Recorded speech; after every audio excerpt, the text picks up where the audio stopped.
So what's so hot about technology? What is it that technology can do that I can't do in the classroom? But with our towards the 21st century learning and all that, I think a lot of lecturers such as myself are put under a lot of pressure in terms of trying to infuse technology and into our classroom. So what's so hot about technology? Okay.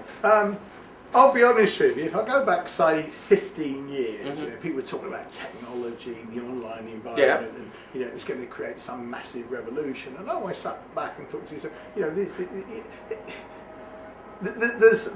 there's over hype here, because one, at the time the technologies were very unstable, right? And to look at these kind of technologies that develop kind of learning kind of objects and things like Dreamweaver, and these were things that took a long time to learn how to do. Exactly. So given the time span in learning the technologies, and given the volatility of technology 15 years ago and low bandwidth and things, it was overhyped. Right. Okay.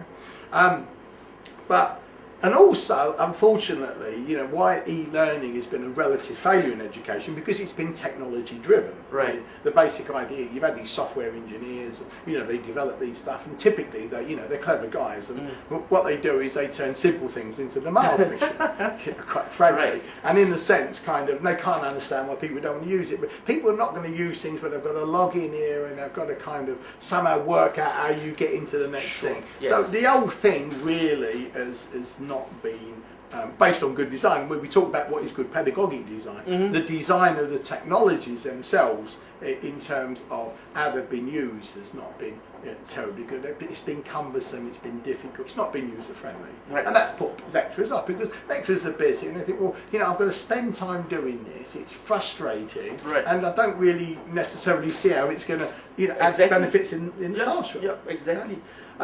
So now that the situation's changed, that there's a massive shift from the technology being driven by technology to it now being driven by pedagogy, that you start off with the good pedagogic design. That's fundamental.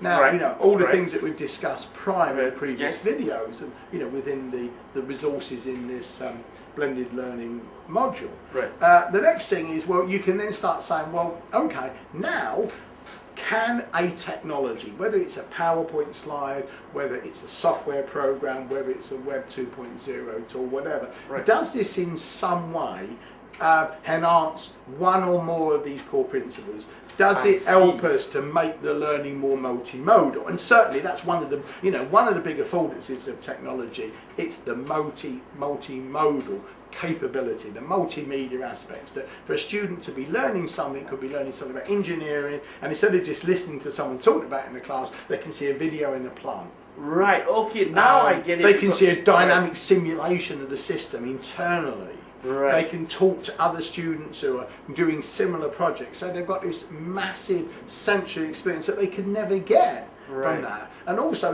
things that you could never bring in the classroom before, you can now. So you're talking about nuclear reactors. Well, fine, now you can have a video of one. You're right. You can actually do a simulation. So that's a massive affordance of the technologies, and it relates very much to core principle on multimodal presentation, but also motivational, and also because of the nature of it, it's more easy to communicate the key underpinning concepts, because it's much more visceral to them, rather than trying to explain it. Right. Try to explain to someone how to wire a plug or write it down, it's really difficult. But if you see it visually, it's very easy to understand how to wire up a plug. Right. So that's a massive impact of technology. Right. Okay. So now I get it, because I'll be honest with you, I think I was one of those who used technology for technology's sake, because it was cool and sexy. Blog in things, so let's use it. And I think now, what has become apparent to me is, before I use any technology, I would need to ask myself pertinent questions of how does this fit into the core principles of learning and help my students learn the subject better. So I get that. So thank you.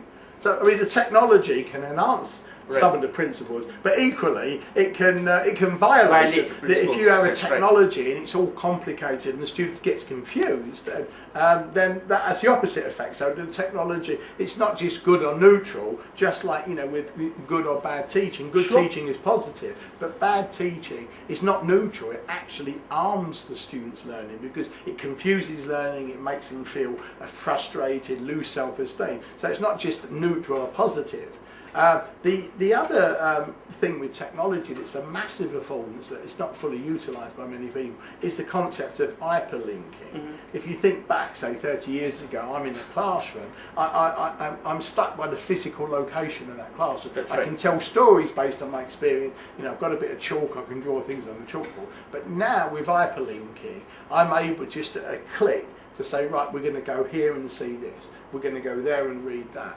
You're going to go here to this discussion board, talk to these people. The possibility of connecting resources globally that are conceptually related to what you're teaching, in terms they're relevant to building understanding, but they're actually physically disparate all over the world. To be able to structure those into a network set of resources around your learning outcomes, customised to your students, is a massive affordance of technology. So to me, it's the hyperlinking, multimodal presentation. And the third thing that's related to hyperlinking is the ability to communicate with people all over the world. Right. So instead of just having your classmates to talk about, which, you know, may be good for your learning, may be sufficient, you've now potentially got people doing similar things with similar interests that you can share experiences, share knowledge, share resources. So the hyperlinking, the multimodal capability, and the global social community networking are massive affordances if used thoughtfully to enhance teaching and learning.